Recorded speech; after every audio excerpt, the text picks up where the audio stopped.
We are live, ladies and gentlemen. Welcome to Five Count. I'm Jack Edwards alongside my main man, Big George, Boom, representing big time, Dallas, baby. Texas. Big in Big Canada. time. We big, baby. We big. You're big in Canada. Big in Canada. Absolutely. Celine Dion, I think, is penning a song about you right now. Hey, Um, go ahead, write it, baby. but ladies and gentlemen, we have a very special guest. He's he is the host, he's the host. We're calling him the host. He's the main man. Arrowhead Chiefs podcast. And this is like Kareem's wet dream, by the way. This is his wet dream podcast right here. He pretty much said it. All the three of us on a podcast. He loves it. But Arrowhead Chief podcast, Cris Style and Mall, where he talks about all sorts of sports. Mm-hmm. He knows tons of stuff. And of course, he's a member of the Chiefs Kingdom. Yes, sir. Representing in Las Vegas. Mm-hmm. You know, the vacation home of the Chiefs. Cris Style. Chris, thank you so much for joining us. We appreciate it. No, man, appreciate y'all bringing me on, man. We've been trying to do this for a while now, but glad to make it happen. Hey, look, we ain't got to worry about the specifics. We here. We here. That's all that matters is we here. Yeah. So, Chris, welcome on to the show. It's lovely having you, bro. Like you said, it's been a long time coming, but we definitely got things working for you. So today we're going to talk about a little bit of AEW action, how we going to see, there's a lot of people who compare. There's a lot of people who pick apart. There's a lot of people who don't really understand. And I think it's just a good time to go ahead and bring somebody who's a little bit more versed in AEW works to kind of explain a little bit of why people actually watch it. I mean, I've tried. I gave it a shot at the beginning. I don't know. And then it, just kind of swung back and forth for me. So hopefully today will definitely challenge, not necessarily change my opinion, because I don't think anything would change my opinion, but enlighten me a little bit about what you kind of see and what you kind of work with. But before we do that, Chris, big wrestling weekend, SummerSlam, Raw. Mm-hmm. Did you watch it? What'd you think? What'd you like? What didn't you like?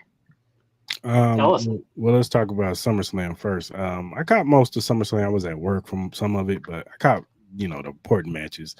I knew Braun Breaker was going to beat Sami Zayn. It was kind of a given. I mean, he got beat clean at Money in the Bank. I was like, yeah, he's going to win at SummerSlam. So, but hey, he's the young betting star. Put the title on him and see what he can do with it. Looks great. Looks great. Yeah. We knew Dom was going to turn on Rhea. We knew that was going to happen.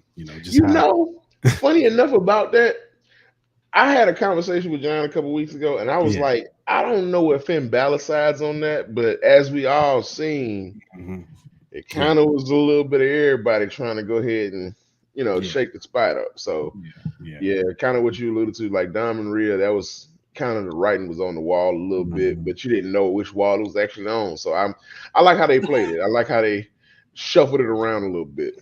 Yeah. So we knew the demise of Judgment Day was going to come. Then it was a lot of turning on SummerSlam. It was a lot of turning. I'm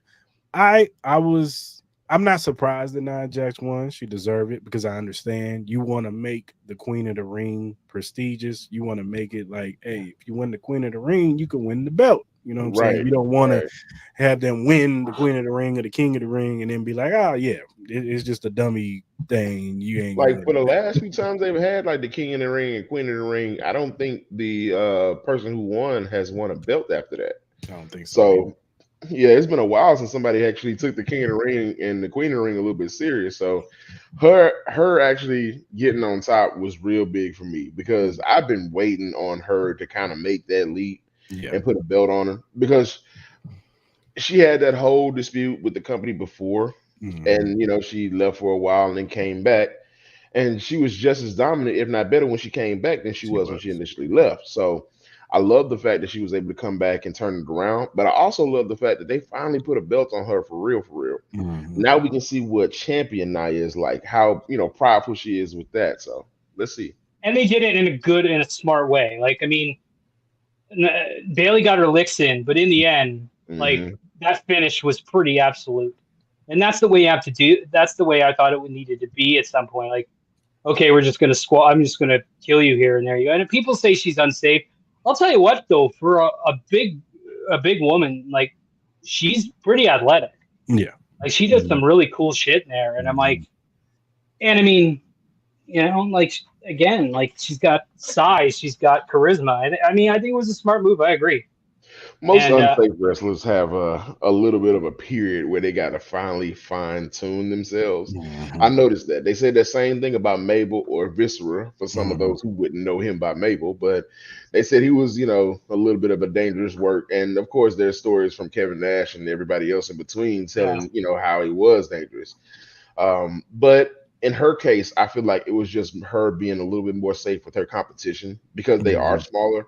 They don't take the lick like she would take the lick. And so I guess kind of portraying exactly who she's wrestling kind of helps out with her whole persona of how she's the dominant one in the women's division. So I like the way they got it going for her. So of course that match there was it was a good watch. I'm like this.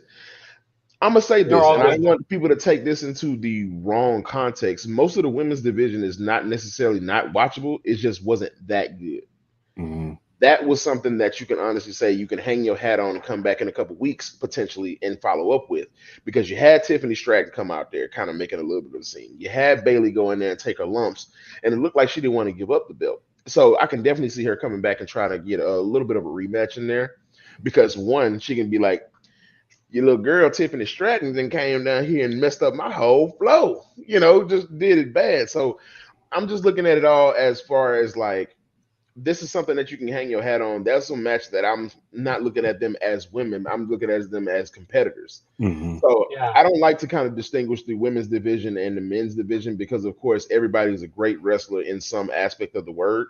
I just want everybody to be 100% on board with some of these women deserve to kind of just be called wrestlers and not women wrestlers. So that's my quick hot take. That's it. I ain't gonna say no more. I liked. I was a big fan of the LA Knight match with Logan Paul. Like, say what you want about Logan Paul, man, but that dude's money. Absolutely. That Australian moonsault he did was like, and then we were talking about George, but when LA Knight did the jumped up and did the twist and did the elbow, like there were some impressive things, and it was the right thing to put that belt on LA Knight. But now what he has to do is take that belt and either throw it in the trash or do it like Austin the Rock and throw it in the lake, or run it over like with the tractor, like Stan Hansen, whatever you got to do. That thing is one of the ugliest things I've ever seen in my life. It is a horrible looking belt. It's awful. They need to get rid of it. Right champion, great champion, the right guy to put it on, but a horrible belt, but a great match. It was like, for me, it was my favorite match of the night. Absolutely, because it was like, and every match was good, but you know what? Like they were all kind of different, which was nice. They weren't all the same. The one thing I noticed about this show is the biggest thing I could say about it is it all made sense. It wasn't like, years ago in the WWE, like between 2009 and 2021, where nothing really made sense. It all made sense. So I really liked it. But back to you, Chris. What did you think of that Punk McIntyre match?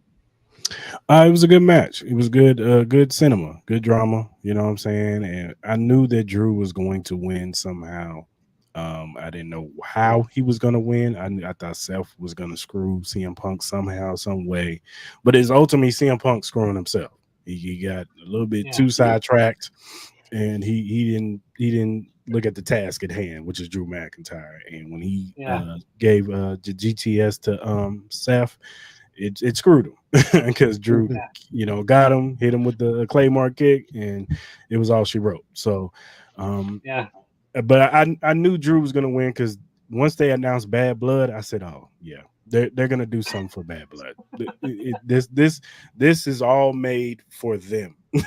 Like that whole it's made for them. It's made for Damian and Finn. It's made for whatever they're gonna do with the bloodline. It is all made for them. So I knew they was going to continue that rivalry somehow, some way. And back to the Bayley and Tiffany thing, or Bayley and Tiffany. Also, there's a storyline now with Nia Jax watching her back, looking over her back because of Tiffany, because she has money in the bank. She was already doing it when she was pursuing the belt. Now she's got to watch her back every week, and I don't know if they might make Tiffany a face now because of this, because she's going to be looking over her back. Cool. That'd be pretty cool because I can see her not necessarily being in Naya's corner simply because, of course, that Money in the Bank briefcase. First of all, I don't want them to do what they did with Drew McIntyre, but I also don't want them to do what they did with Damian Priest. Mm-hmm. Give me a happy medium, please. Mm-hmm. I don't want the same night it cashed in, but I don't want that motherfucker to be cashed in 9 years. I'm like, motherfucker, this is still a briefcase? Like, so I want people to kind of get a little bit of angst about it because, of course, I know, like, Tiffany Stratton is definitely going to be outmatched whenever she tries to get with Nia. Mm-hmm. And I think it's going to come when she builds another feud. Yeah. Whenever she builds another feud with somebody, that's when Tiffany going to strike. And I feel like Tiffany going to strike when the iron is good and hot. Now, will she win? She's definitely the next one, though. She's like, you look at the you mentioned the women's division. I mean, it's Rhea up here, Charlotte, Bayley, Becky when she's around. And then right under them is, I would say, Jade and Bianca. Bianca, Jade, those are kind of the. She's going to be in that mix. Like, definitely going to be in that mix of that level. Yeah. They definitely put her there. Like, she's super athletic and, has all that. But she's getting better too. She's getting better. Absolutely. Much better. She's improving. And I mean, obviously, the Gunther. I love the Gunther Damian Priest match. It was a good match. I love Gunther with the world title. I think he looks fantastic. I think it was great. That was my match. And the reason why I say that was my match is because all the matches throughout the night I had an expectation for. Yeah. Except for that one. Mm-hmm. I already knew kind of Gunther was going over. But how? Mm-hmm. And I wanted to see if it looked like a match that was going to be worth having. And to be honest, if we really talking about it, Gunther got pushed to his limits. He did. We ain't seen that. Yeah, it was good. Yeah. Nobody. And that's what I wanted. I wanted somebody who's going to be able to kind of push Gunther's limits, but also not make him look like he just, put outside of Randy. Outside of Randy Orton. Yeah. Outside of Randy, there was nobody else who actually hit him. Like, and that's kind of why they are where they are right now, because with Randy. So, I just kind of look at it as like that match was really hard hitting for what it was. That was a real heavyweight championship match. It's been a while since you can say I had a heavyweight championship match, but I really don't know who's going to win. Mm-hmm. And I like at the beginning of the match, you kind of had your predictions, but at the same time, that is not always going to go the way you think it is. I mean, we are fans at the end of the day, so we can say what we think is going to happen, but what actually takes place is literally what takes precedence. So just kind of seeing how that match went, very hard hitting, very uneasy. Then you got Finn Balor coming in and kind of ruining it for Damian Priest, and it's like, man, this is a really good match. Like, it's not just Gunther drop kicking and beating the shit out of him, because I've seen him get in the ring and that ring general kind of lights up and he just whoops anybody's ass in front of him, and it's so strategic. Like, good old fashioned moves. He ain't got nothing in his arsenal that's new, high flying, or nothing. That's why I like him. He the only motherfucker I know who does a sit out drop kick into the corner. Like, who is doing that? I love it. Nobody, bro.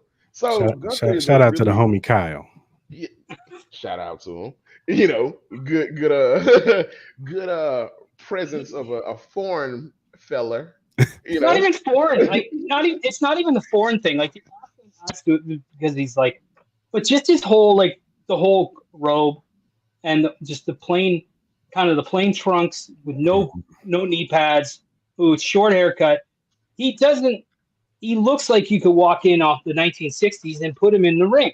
Mm-hmm. And he looks different. And like you said, he does a Boston Crab and a sleeper and that wicked ass drop kick he does. Like, he's just so unique for the time. He's not like Damian Priest is really flashy. The one thing I like about that match is too, you didn't kill Damian Priest. Like, he's still going to be there. Yeah. I always thought with Damian, I think he's a great wrestler in the ring. I like him in the ring, but on the mic, I don't feel him. I feel he's a little polished, if you know what I mean.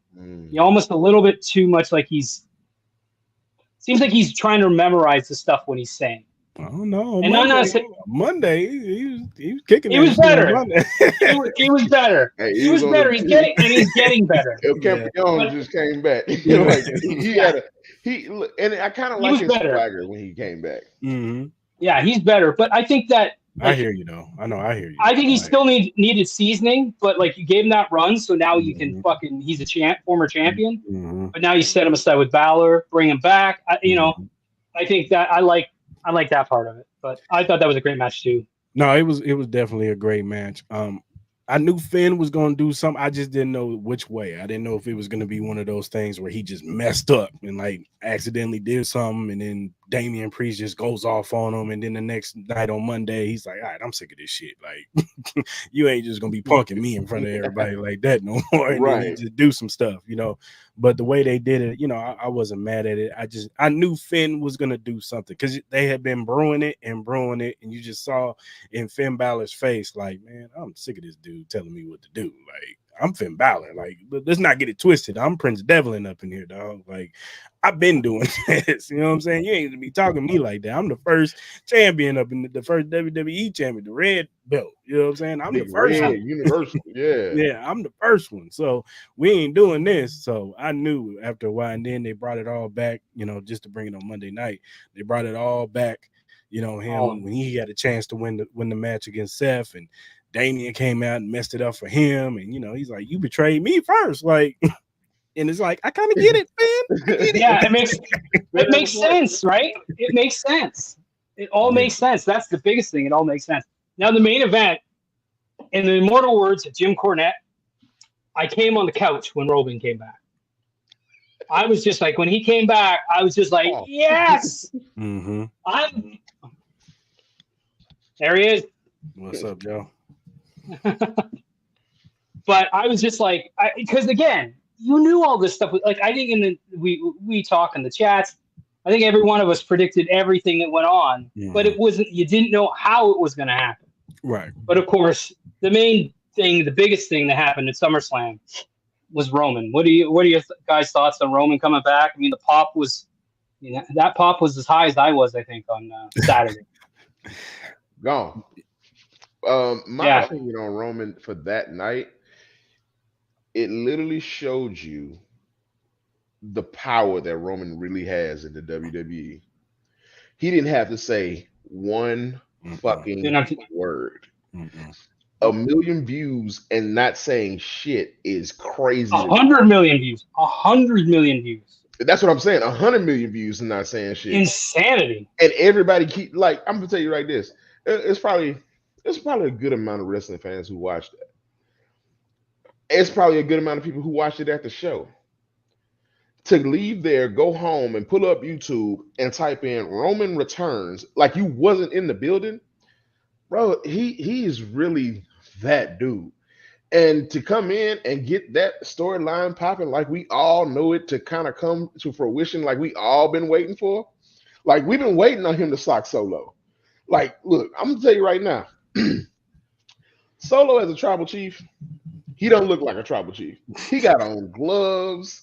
He got on different shirts. He looked like an old version of The Rock who can't find himself. And it's just like, but I think that's the point. I think that's the point. I think to the audience, we know he's not the tribal chief. We know that he's not. He doesn't have the aura of a tribal chief. He has the aura of a henchman. That's what he is. He is a henchman. He's the mobster.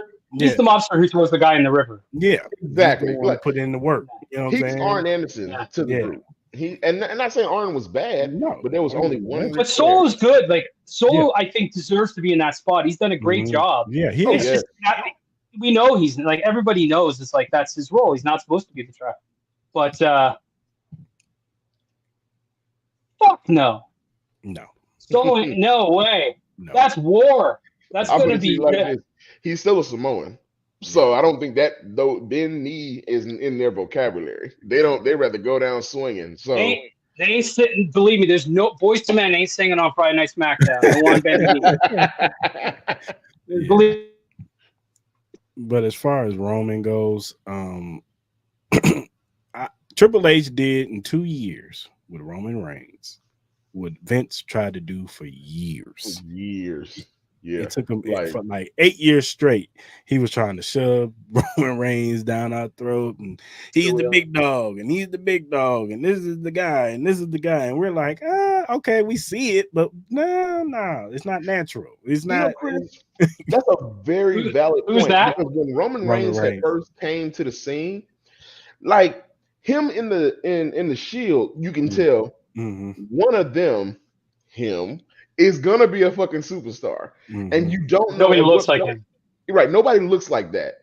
Like the look is so important. I'm starting to understand. Like the look is literally half the battle, and I understand what Vince McMahon used to do back in the day. His idea must have been like 75% of the battle is the look, because he didn't take anybody who didn't look a certain way. You like 6'5", 6'8", 270 pounds. Yeah, I mean, ain't nothing wrong with that. No, it's just gotta work. And the thing is, a lot of them big dudes who always kind of come in, they don't always have good mic skill, and that was what Roman's problem was. Yeah.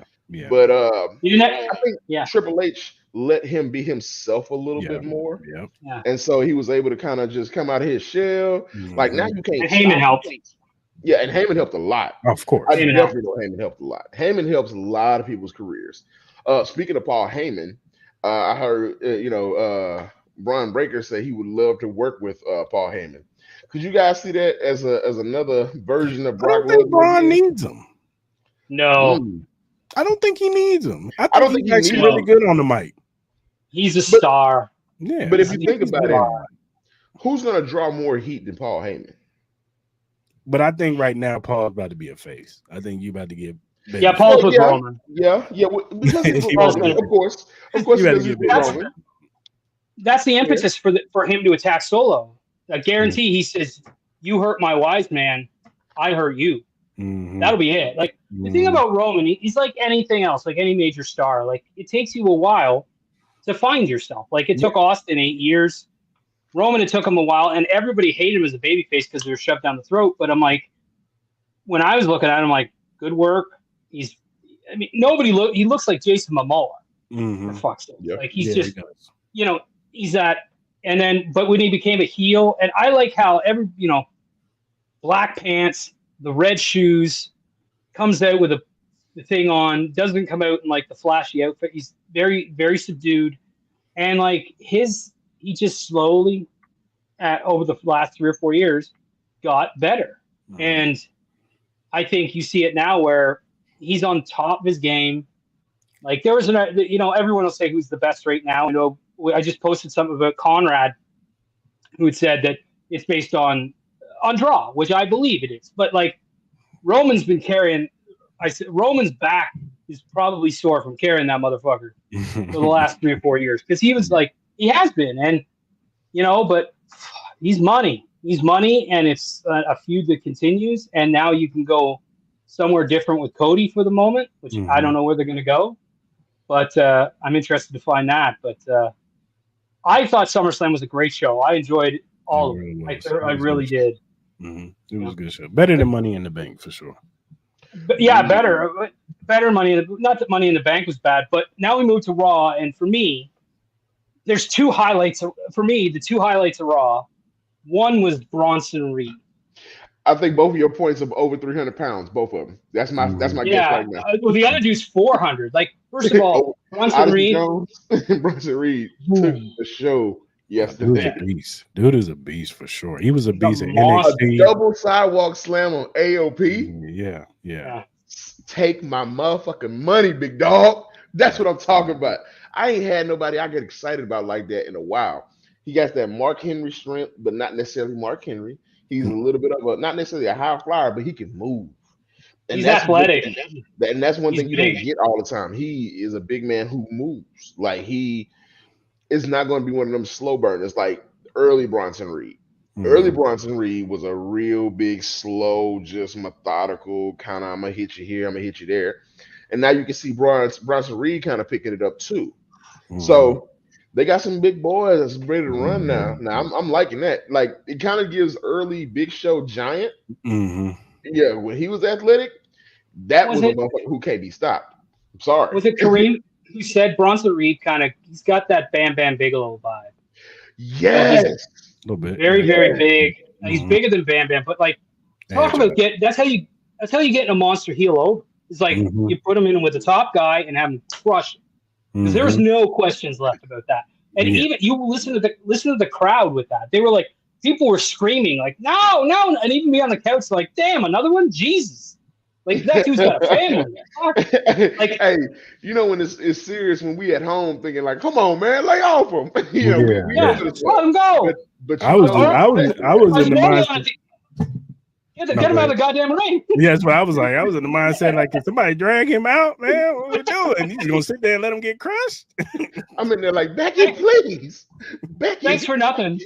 Save your husband. They don't take him out of the ring. They just stand there and then move out of the fucking way. Yeah, thanks, like, fellas. grab him, somebody. Dude from Alpha, they used to be a part of Alpha Americans. Like, get him, man. Drag him out the ring.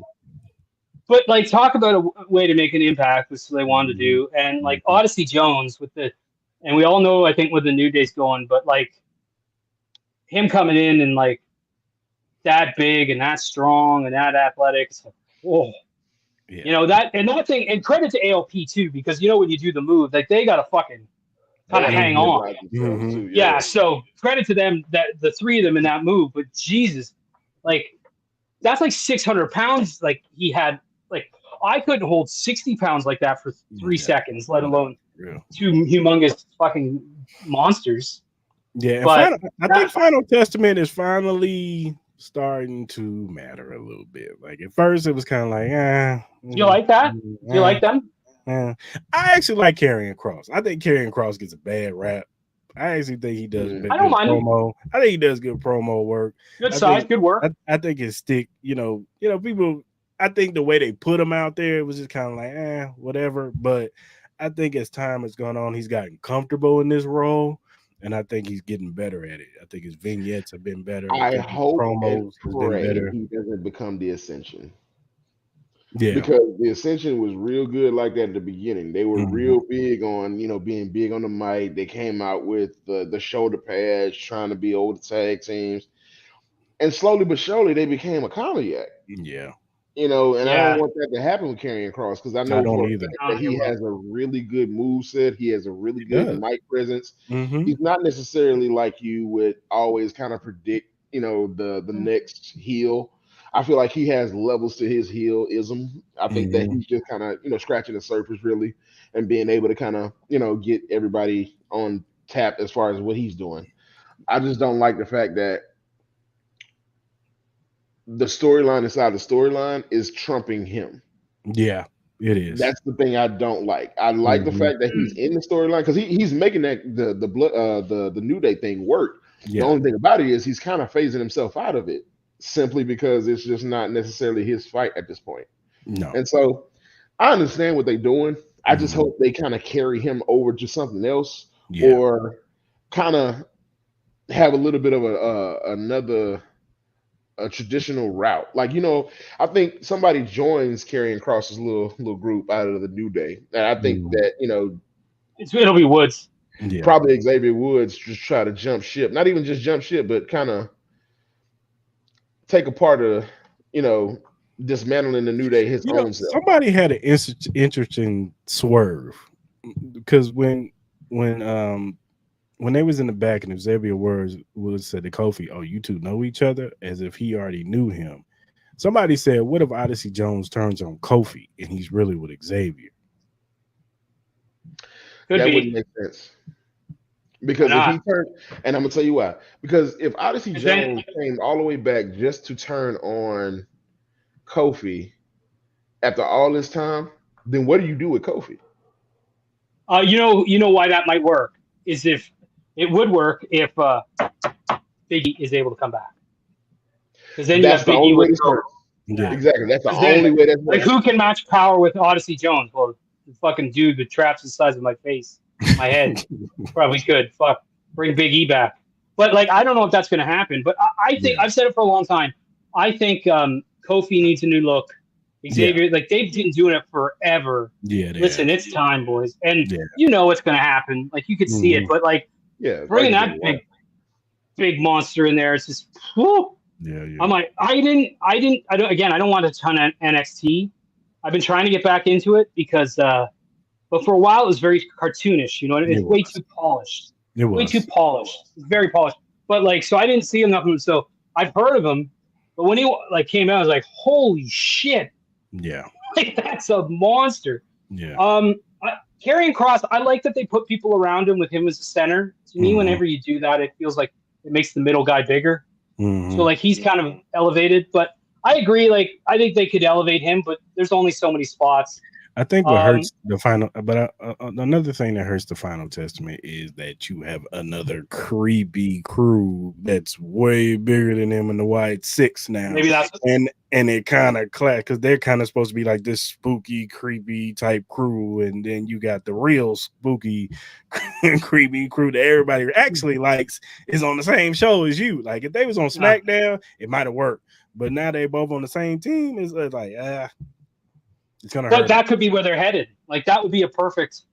Like the Wyatt Six, I like the talent in there. I think it's good.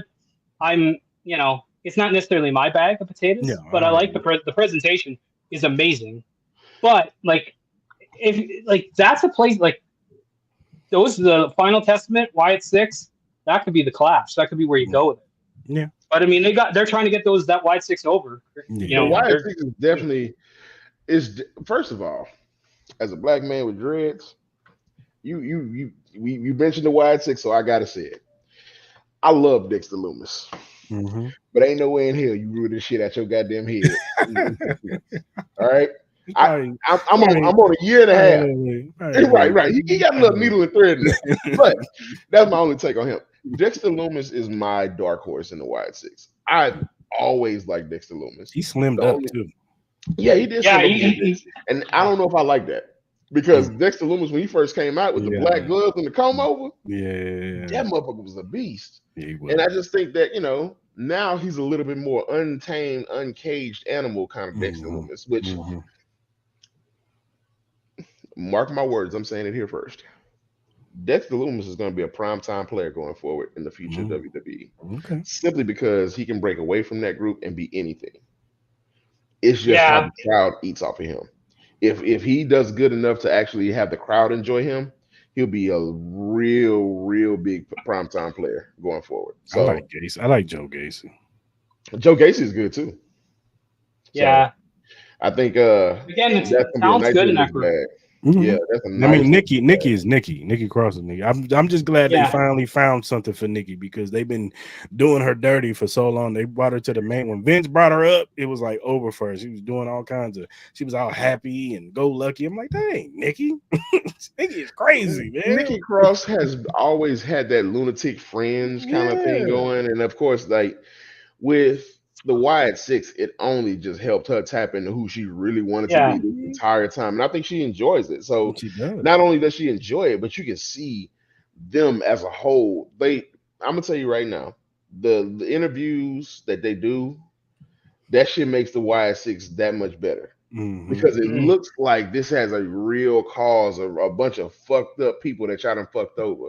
And it just kind of keeps going. And like I just think like it's going to have I think this is going to have a bigger turn in the future, but right now it's just cooking right now. You're seeing the Wyatt Six for what it is. And of course, if you can count, there's only 5 people there. So it's going to have to round out someday with who. Well, and I think when they say the 6, I think that they mean like, I always took it as like, they're right. There's only 5, but like, I think the other one's in the air. Yeah. The Lantern. I think the last one. I think the 6 is going to be the last one to come over, and that nobody kind of expected, but everybody expected. If you get to where I'm heading, I think Braun Strowman is going to eventually join. And the thing about Braun Strowman joining is that I need them to kind of get him started to make the Wyatt Six look that much better. They need a big heavy. They need a. But if Braun Strowman comes in, like he's I don't know if I put him in. Like I know the connection, but if he comes in, he's the guy. Like it's not Dunkel Howdy. It's when they first debuted the Wyatt family, it was that's what I'm thinking. Like he kind of plays that role again, like the black. Yeah, but I don't know. Yeah, he's too big. Yeah, but he's too big of a star. Yeah, he's too big. Yeah. Like he's got. You've seen his Hold on. personality Y'all now. talking about he too big of a star? When the last time y'all see this motherfucker on TV? I mean, he's big. He's big in the sense of his personality has shown now. So it's kind of Exactly. like He's trying bigger to put than him, the. trying to put him back into a black sheep. You just in the corner. You the big dude enforcer. Like, nah. I think you keep him away. If you're gonna put somebody else in a Y6, it's got to be somebody who's like you said, somebody that's right under our nose. We don't see it, but it's been there the whole time. Like, I just don't want it to be Chad Gable. I No, don't want it it won't to, be. I don't want it to be that weird ass. Oh, he could flip. No, Then they no. was like, No. kind No, of it's like not what they that. tried to do with Daniel Bryan Mm, and Bray Wyatt. mm. Like that was okay, but the thing was, we all knew that Daniel Bryan wasn't going. So that's kind of where I see Chad Gable at, is in the same sense of like a easier marketable target, because we all know Chad Gable ain't been on top for very long, and he ain't been Shorty G in forever. So I'm glad he's gone away from that gimmick. So now he's starting to kind of come into his own fold, and it's starting to look like the old Kurt Angle, and it's starting to look like Perk Angle if I'm really talking about it. But it's just not necessarily something I want to see. I don't want to see him flip. He's not. So I want to see. No, he won't. I think the American made is the thing. I think the storyline is going to be Ivy. She's going to turn on Maxine, and they're going to complete that whole thing. Right. The one thing I when they said we're American made, I fully wanted him to come out to fucking Hulk Hogan's WCW theme song. He's American made, that Jimmy Hart fucking did. Like that would have been great. Do that shit. But like Gable's exactly where like he should be. Like he's really good. He's the type of guy that, depending on in the right circumstance, you could put him against Cody. Yeah, because he can hold his own in the ring. He's good on the mic. He's like you said, he looks like Perk Angle. And he's a legitimate wrestler. Like I like that group. I don't think Gable's going in there. I agree with you.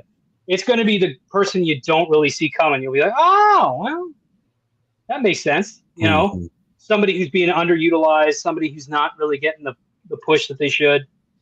So I'm excited. But Chris, before we get to AEW, how long have you been a wrestling fan? When did you get into wrestling? Man, since I was a little kid, man, watching Hulk Hogan and Ultimate Warrior and Ravishing Rick Rude and all those guys. Steamboat. Don't say that goddamn name. Don't look. Kareem. Boy, Kareem has been wanting us to get on this Rick Rude train for about 6 months, dog. Yeah, I don't know what it is. But really, I really got into it around the era like Bret Hart, Mr. Perfect, those guys, Shawn Michaels, like those were my guys. Razor Ramon when he started. 93-ish, right? Yeah, that was kind of like my sweet spot of when I really was into wrestling, and those were my guys, man. Bret Hart is one of my favorite wrestlers of all time, man. I enjoy watching Bret. Bret used to make anybody look good in the ring, from Undertaker to Shawn. One of the best of the best. Yeah, so that was my guy, you know what I'm saying? And then, I know we're not supposed to talk about him, but Chris Benoit too. I know we're not supposed to talk about him, but he was in the ring. He was one of my favorite too. So, and then Eddie Guerrero, he was one of my favorite too. So, yeah, man, I got into around early 90s. So you're definitely a guy who likes the more kind of technical wrestlers. I like, I like them all. I like Rey Mysterio, when he came in the fold, he kind of introduced me. And of course, WCW. When I used to watch WCW, their cruiserweight division was always, so good when it comes to the Lucha Libres, to the even the New Japan wrestling type style. Like they were the creme de la creme when it comes to that. You know what I'm saying? Thank you, Chris, for saying I'm not gonna be the only one banging on that motherfucking table. WCW's Luchador division was top motherfucking notch. And you can make a whole show based off of just LWO and Luchadors, and I guarantee I'm watching cover to cover. Didn't we do one? No English. Dean Malenko and Chris Jericho, and Laparca, Psychosis, and Hoovy Guerrero, the Hoovy driver, and then the Hoovy driver, Ultimate Dragon, and all them dudes, man. It's just I loved all that stuff. I like all flavors of wrestling. You know what I'm saying? I don't have a particular style. If you're great at mat wrestling, hey man, let's get it. You know what I'm saying? But if you're a high flyer, I'm with that too. So yeah. So we're going to talk about AEW, and I mean, I think it's pretty well known that George and I aren't the biggest watchers of AEW. Yeah, I've tried a few times. I think the whole group. I've tried to. What's that? Yeah, that's why we had nobody else to have on the show. Maybe Joe just a little bit, and Sham, my man Sham, No. he watches it a little bit too. But. Yeah, but like I've tried it, but there's a few things about AEW that just kind of drive me nuts. And a couple of the things are like a lot of people who watch it defend it are just like, oh, they're not competition. And like, my problem is they always worried about being competition. It seemed like right out of the gate they wanted to be the next WCW, and it's like, whoa, just do your thing. And I'll admit, for a bit there, they had a really hot hand, but there's a couple of things that they've done. And I look at wrestling kind of as from the business side of it a lot, and from the business side of it, like the handling. First of all, when they brought in that Nick Gage guy, the meth head, from the thing, and like just had people cut his head, like Chris Jericho. I'm like, first of all, like I know a half dozen people who deserved that opportunity on national TV, and he got it. I'm like, so you're bringing him in for internet cred, and it was like Dark Side of the Ring thing. It was the lowest Dark Side of the Ring ever. I'm like, why are you doing it? It doesn't make sense. Like, that didn't sell a ticket, didn't do anything. And I lost respect for Tony Khan when he didn't capitalize on the CM Punk deal. Like, for me, like I hear, like, he wants to be friends with everybody. I want to be friends. I want everything to be okay. Right. But it's like, but if you're a boss and you're in the business to make money, which is, I guess, that's the question of what his goal is, because, obviously he's loaded, so he can do what he wants. Mm-hmm. But I'm like, why would, like, the Young Bucks against Punk? I do not like the Young Bucks. I'm going to say this. That's another reason. Like, I don't like them. Like, I'd rather watch the Usos. So that, so that's what, but like when he didn't do that and didn't do the thing with Jack Perry, and it's just like, what? There's a lot of things about it that I just don't get. Also, there's the timeout. I only have so much time to watch wrestling. But like George says, if it was better, maybe I'd watch it. But I just, there's so much stuff about it. They do have good talent. I'm not saying they don't. They have really good talent.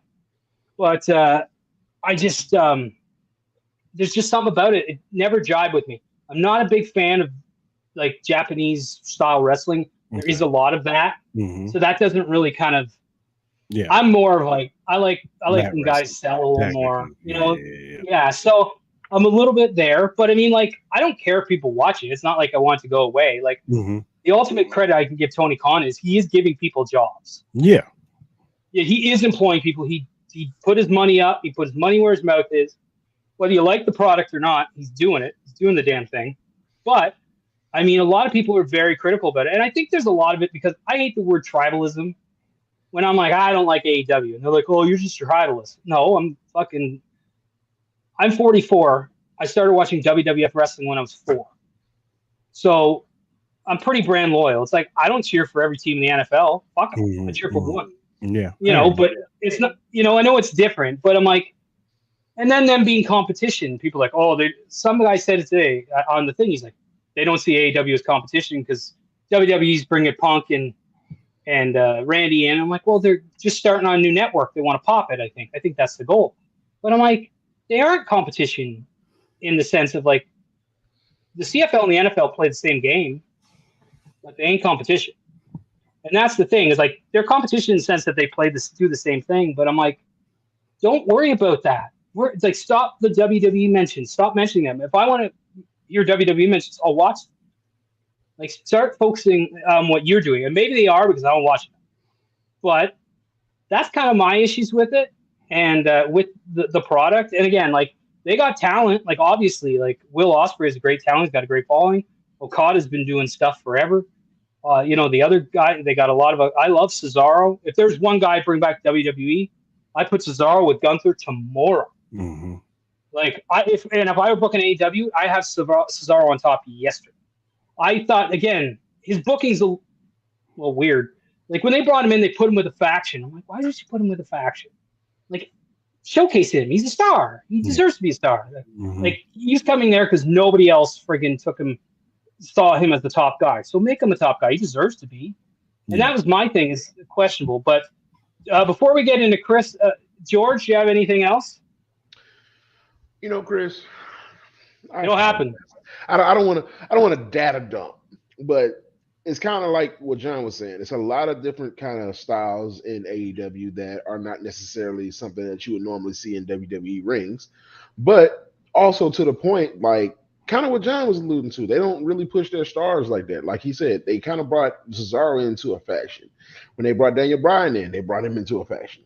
When they brought Miro in, they brought him into a faction. So it's just like y'all doing the same thing over and over with different stars of different calibers. And of course, I'm saying like you can obviously put somebody in a faction and have them just kind of keep going with that.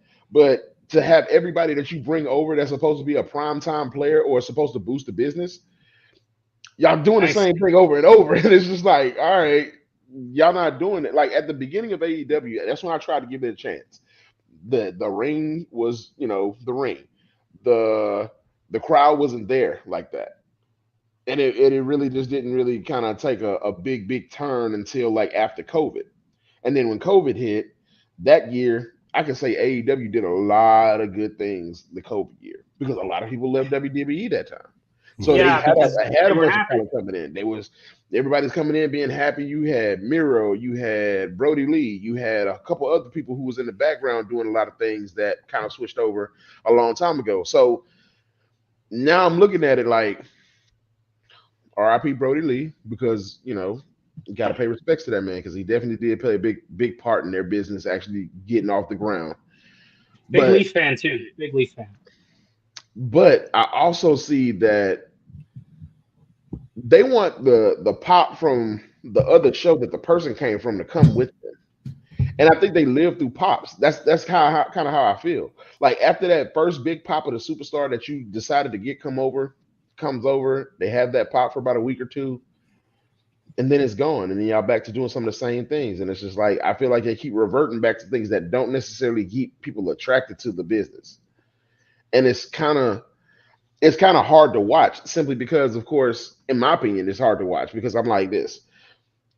Inconsistent storylines, different types of talent, no continuity. There's none for me.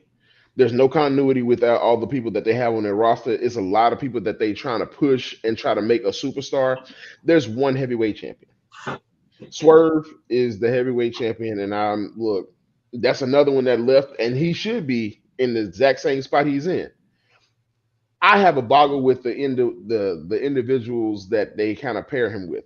So right now, I don't watch every week, but I kind of tune into it enough to kind of see exactly what they got going on. And I always kind of see it if it's something interesting enough for me to be like, yeah, I got about 5 minutes. So with the Swerve and Daniel Bryan career on the line match, I'm like, okay, that could be something. But in my mind, I'm like, bruh, if you think about it, Daniel Bryan really just got there. Like he already put his career on the line. But been there for a minute. Hold on. Let me rebut that. No. Go ahead. Look, because I want to learn. This is a learning opportunity. This ain't we about to dump shit on AEW off about 45 minutes. That's off camera. That's not... the Bryan Danielson situation is this. He's already put it out there that he's quitting. He's done at this. Yeah, he's gone. This is over. So, and he already put it out there that he never wanted to win titles because he knew his body couldn't hold up to that plateau, because you got to do a lot of stuff when you're the champion. Yeah. You got to go kiss babies, shake hands, and all that stuff. So, you got to be the face. And he's been around a long time. He has, and he strictly came there to help the young talent get over. And this is Swerve. I actually like the way Swerve has been promoted because he's been put against top talent, and then his beef with Hangman has come full circle now. Okay. Because last year this time Swerve was the heel, Hangman was the big baby face, but Hangman was in that lane. He had lost the belt. He kind of was just there, you know what I'm saying? And he was and Swerve told him, like, you got your spot because of who you cool with. You cool with the Young Bucks, you cool with Kenny. That's how you got your spot. I had to crawl and fight and call. I want your spot because I deserve it. You know what I'm saying? You haven't even put on no new trunks. You ain't got no new music. You ain't got nothing. Like you just here. And now come full circle. Hangman has all of that now. He's a heel now. he has new music, new trunks, and his whole thing is going after Swerve. I want Swerve. And so I think that's going to come all full circle. But I like what they're doing with Swerve. Swerve has gone against every top talent, even when they thought, oh, they about to take the belt off of him because of Will Ospreay. Oh, they about to throw the belt on Will Ospreay. He ended up beating Will Ospreay to booster him up more. So now Swerve is on top of the business. Now, I mean, you could argue certain promotional things of what they did, but Swerve is at the top. Now, and he was a different guy. Yeah. He's a new guy. He's gotten better. He was already, to me, Swerve was already a star in NXT. You know what I'm saying? Yeah.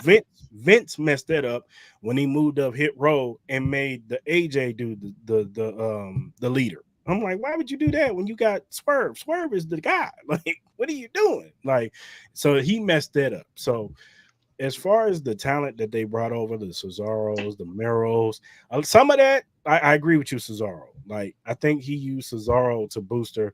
Here's my problem with Tony. Tony bought ROH. And I'm glad he bought it because he was trying to help them young men and women to keep their jobs. You know what I'm saying? He didn't want them to be out there, trying to figure out what they're going to do. You know what I'm saying? So I get it. But I think when he bought it, he didn't have a plan for it. No, you can clearly tell that. Yeah, he didn't have a plan with it. So it's too much cross AEW superstars and ROH guys going back and forth. That's the one thing I have a problem with Tony. Is like he's too much doing like take some stars, some guys, and put them on ROH and let them strictly be on ROH. You know what I'm saying? And then put your AEW people over here. Keep them separate. I don't want to see that them cross promoting on there.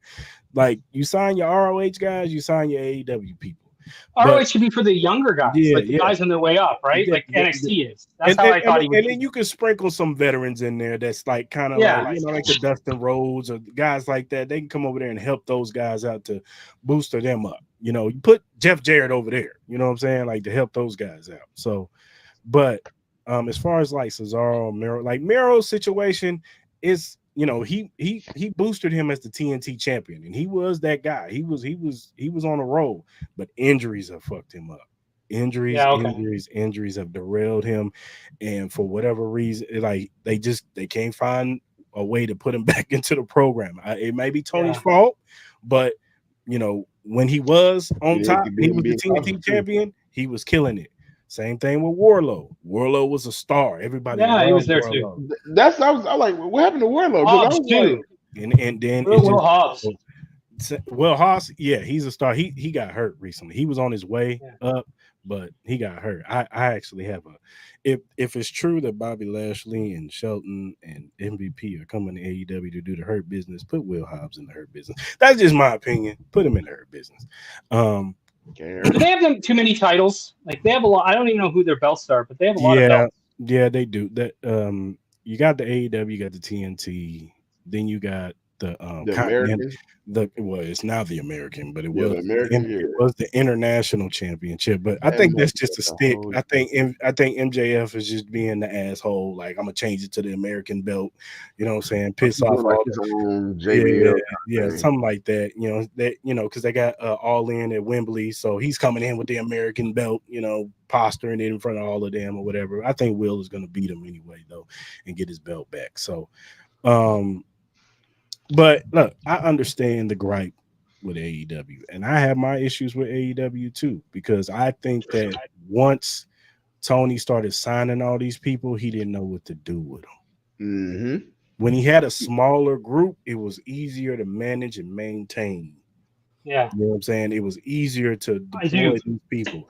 He didn't have that many people to feed because it was like, all right, I can use all these people. I got my low tier guys, I got my mid tier guys, and I got my high tier guys. Now, and then the CM Punk stuff, he tried to push CM Punk. The injury bug hit him. It hurt him. It did. But my thing with Punk was, for me, when I tuned in to see him come in, and that was the big pop. He came back. You want to talk about pop? Big pop.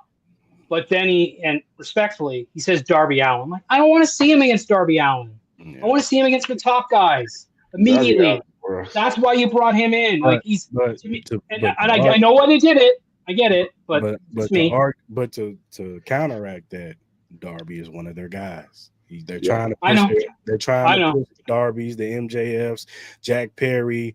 It was Sammy Guevara. Like that's their for future. That's going to be the guys that's going to still be there when Hangman and the Young Bucks and Kenny hang it up. They're going to be the guys, and you got to pour into your young talent somehow. That's always be the gripe with WWE back in the past with Vince, was that he didn't pour into his younger talent. He would always, use Old Faithful over here. You know what I'm saying? And people got tired of that. So I get it. I get it.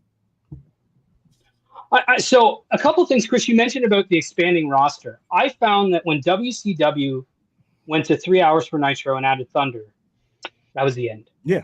Because they didn't have enough talent to really make it work. Mm-hmm. And I know, listen, from the business side of it, he's going to take whatever money he can get. Yeah. Whatever money. Well, George, it's proven. When it went to 3 hours, everything went down the nose. I'm not saying that killed it, but we all kind of watched it. Didn't help it. It didn't help it. Everything, look, we all know, and I'll say it, I'm pretty sure we can all agree that it was already said, WCW was death by 1,000 cuts. Oh yeah, it was. It was. I'm not saying it's the reason, but the 3 hour thing, I feel like that was something that they couldn't handle when they first did it. Now, of course, you say they didn't have the talent. I say they did have the talent for it. It's just that they don't know how to book. They didn't use them. Yeah, they didn't use the right talent. They didn't use the roster like they should have. Yeah. I feel like there's a lot of key players that we can talk about that they never really used like that. Yeah. Like if they wanted to do, if they were the first to do the brand split, like the WWE did the brand split and kind of kept talent on one side and kept talent on the other side, like you had a Thunder roster and you had a Nitro roster. If you had that, I can guarantee you can have a top guy on both shows. You can have a set of luchadors, a set of talent, some high flyers, and you have some shit at the bottom. There's always going to be some sticky shit at the bottom that you can always kind of guarantee that's going to be there. And it's always going to be there. So I just feel like they were mismanaged so bad that it didn't help that they was trying to, use ideas like, oh, let's add another hour to the show and add another show. Like in the grand scheme of things, you would think as successful as you are, you can kind of make that push and just keep going with it. But at the same time, if you don't have the booking for it, you won't. My thing is like he went from 2 hours of TV. It was like as Bischoff said, destination program. And, it's Wednesday night. You know what that means? Come in too. And when they had that, they were hot. And then I know why they got the new show, more money. Get it? It makes dollars, makes sense. But I think they diluted their product to where now I don't think it's as like you said. He only had to worry about this small group of talent. Now he's got to worry about like a large group of talent, and he doesn't. I don't think he's experienced enough. Yeah. Like I can book a wrestling show, but to say I'm experienced enough to book a national show is not the same. I think he kind of lost control of it there. Yeah. Because I think honestly, it'd be better to do a 2 hour show and then just build ratings and stuff. But that's just me. Well, the thing about it was that he tried to do because Dynamite was supposed to be the Elite, Kenny Omega, and Hangman. That was their show. Collision was CM Punk. That was his show. Right. That was supposed to be his show. And then FTR came over there and some other people came over there. That was their show. And that's how he was trying to split it up. But then once the CM Punk stuff happened, he got injured. Then he came back. And then the situation happened between the Young Bucks and CM Punk. That diluted it. Then he comes back again. And then the whole Jack Perry situation. And then it was just kind of like whatever. Yeah. But that's my thing, though, is like, why have two shows? Like, I just see him. Obviously he's in business with the Young Bucks and Kenny Omega. Yeah. So those are his guys, which I don't necessarily think that's the best idea, but nonetheless, he did it. But why? That's my problem is Jim Cornette calls it all friends wrestling. He's not necessarily lying because it's in a lot of cases, a lot of the people are friends. And I think Tony wants to be friends with people, but it's like, you're a businessman. Tell those guys, fuck you, you're working. But Matt Hardy worked with Edge. You know what I think hurt it? And it's funny to say this. Cody Rhodes. I think Cody was the medium. He was the happy medium between him and Tony and the Young Bucks and Kenny Omega, because he was cool with both Yeah. sides. He was more, because him and Brandy were like the business minded people. You could tell it. They were the ones that brought all the marketing and the branding and all that stuff to AEW. They were the ones who brought a lot of that young talent, came from their school. So I think, Cody, and then Cody, you started seeing the dissension between the Elite and Cody. Like they kind of started, like you could tell they weren't rocking with each other no more, because on their separate, they had on Mondays they used to have a show called BTE where they would like do like skits and stuff like that. And Cody used to be a part of that. He used to be in that. He was part of the Elite. And then all of a sudden, slowly and surely, Cody's not on there no more. And it's just like, oh, it's something going on between those two. That's why Cody left, because they weren't rocking with each other no more. It wasn't clicking no more. So, but Cody, I feel like Cody was the happy medium, because he can go to Tony and be like, yo, let's do this. And then he can go back to the Young Bucks and say, hey, we're gonna do this. Do you guys have any other things y'all want to try? Let's all come together in this pool, whatever. You know what I'm saying? And I thought it ran a lot smoother when Cody was there. Now Tony has to do all this by himself. And like you said, and even Kenny Omega admits this. He's like, I'm not the best EV in the world. Yeah. He tells you. Their thing is like Young Bucks, they bring in tag teams. That was their thing. They brought the tag team division, and for a minute there, their tag team division was really good. They brought in. I remember how good it was. Other guys, they were really good at what saying as far as finding tag team talent. Kenny Omega was the one. He was the liaison for the New Japan Wrestling. You know what I'm saying? Because he spent most of his time over there. So he knew a lot of those Okadas and all those guys over there. Even the Jay Whites and guys like that. He brought those guys over. So that was their thing. And Cody was more so like, I'm going to bring in the American talent, because I know, I got my own school.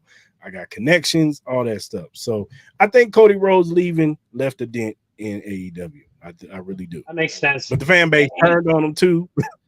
Yeah. Well, now he's the real elite. Like he's the legit elite. He's the top of he's the best. He's the top of the business. But Cody also, like, he's Dusty's son, so he learned the business. Like he grew up in it, so he knows. So Chris, let's get in your top 5. Like what are we should like top 5 reasons we should be watching AEW? Give us your top 5.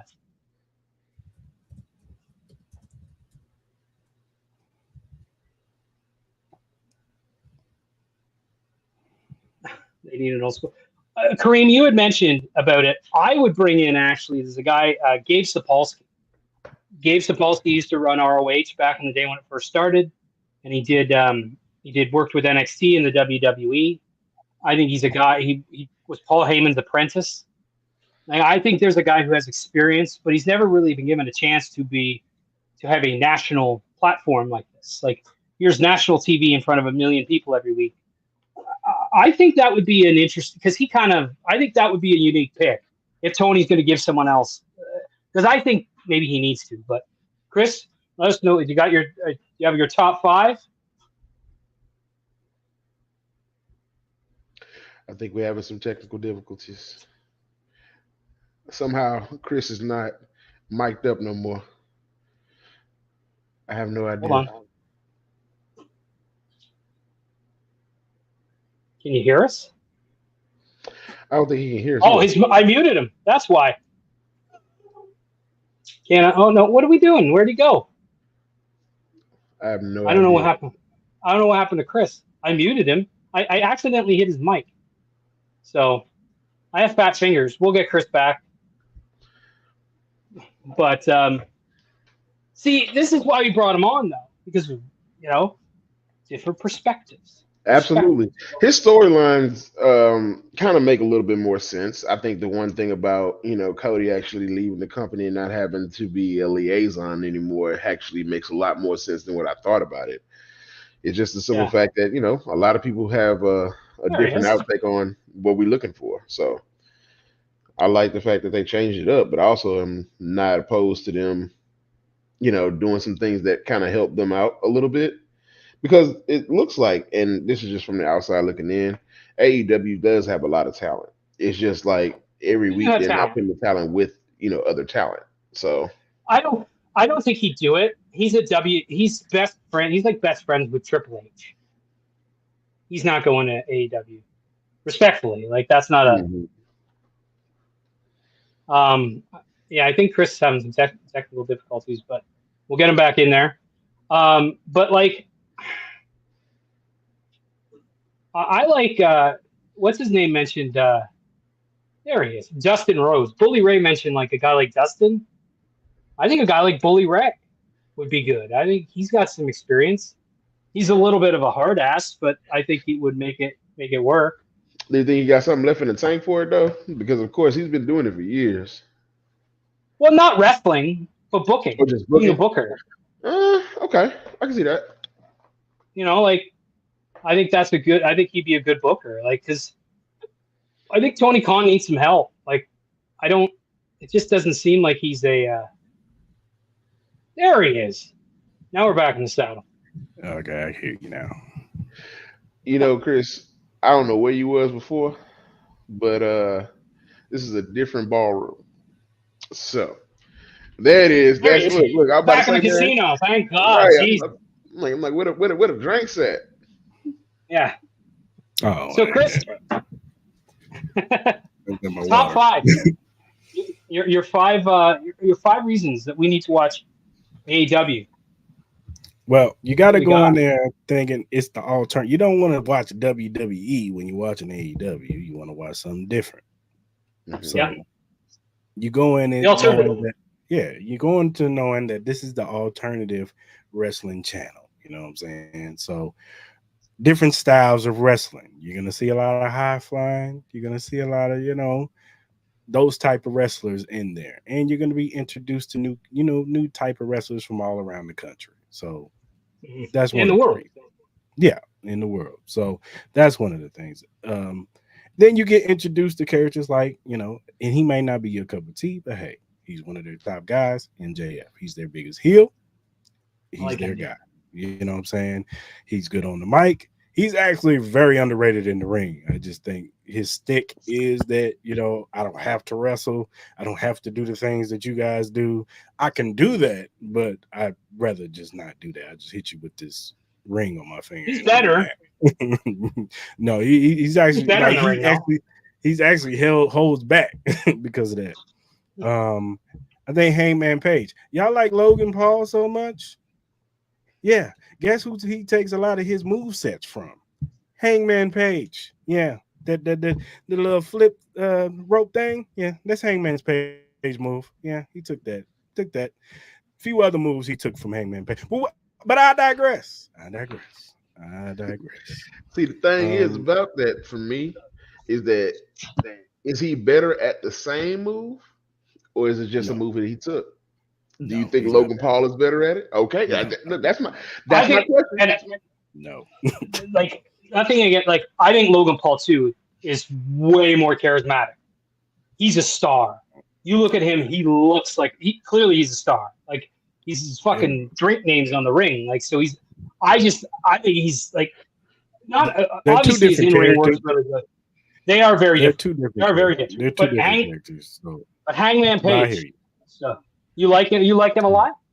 Yeah, I do like Hangman Page. I think you like him more as a heel?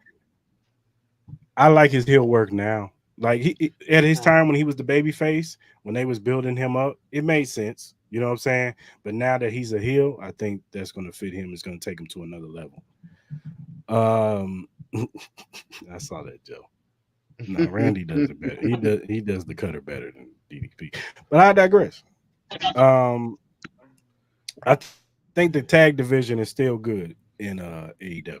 You got FTR. I know people don't like the Young Bucks. I know, that's not y'all cup of tea because y'all think they're a parody act. I just think they don't take themselves as serious as some of these other wrestling guys do. That's just my thing. I just think they just don't take themselves so serious. The Acclaim, you got the Lucha Bros still. I don't know, they might leave, but you got them. They're leaving, yeah. I Yeah, heard they might I leave. heard that they might be late, but I mean they've accomplished everything they needed to accomplish in AEW. They won tag titles, they won the trio championship, so they good. Um, you got the Acclaim, you got House of Black, and you got the Patriarch. Christian is probably doing some of his best heel work right now. Like if you want to watch somebody doing some good heel work, Christian is doing some of his best heel work right now. Mm-hmm.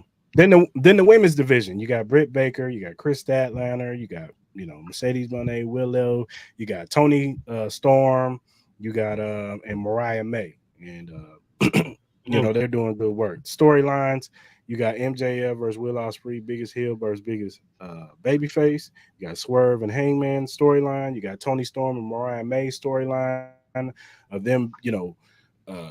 Mariah May tricked her, making her seem like she was a super fan of her, and then flipped it on her once she won the chance to win the belt. So It never that was works some well, good does work. it? No, It that was never some goes good work.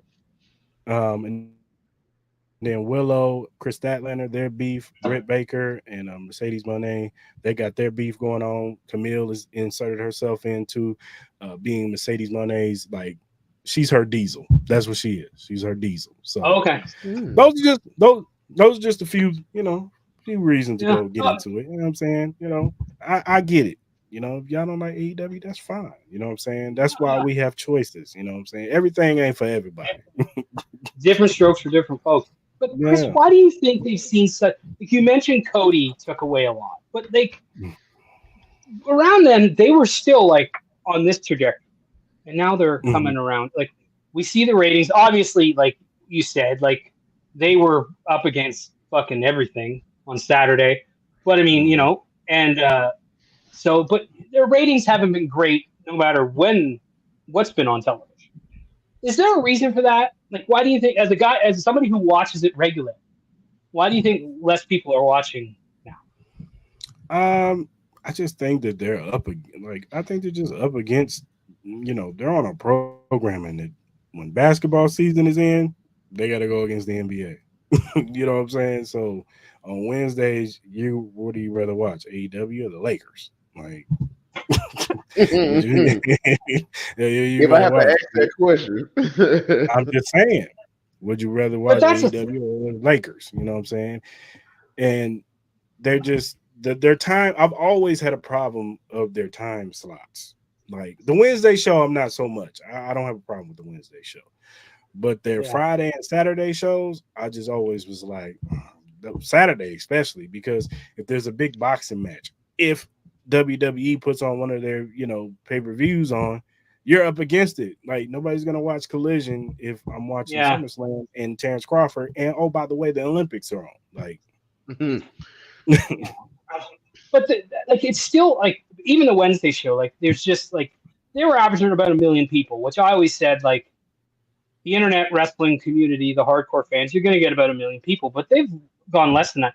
Is it because like the people like they're just not like there's not long-term like storytelling that people like, or just or is think, it because WWE just what I just think WCW I just think that it's hard to get into new people. Like, you built this rapport. You know who Stone Cold Steve Austin is. You know who The Rock is. You know who Seth Rollins is. You know who Roman Reigns is. Like, you just know, like WWE, as bad as it was for a minute there, even still, that was it. So I know what's familiar. I don't like now. I gotta reprogram my brain to go learn who MJF is. I don't have time for that.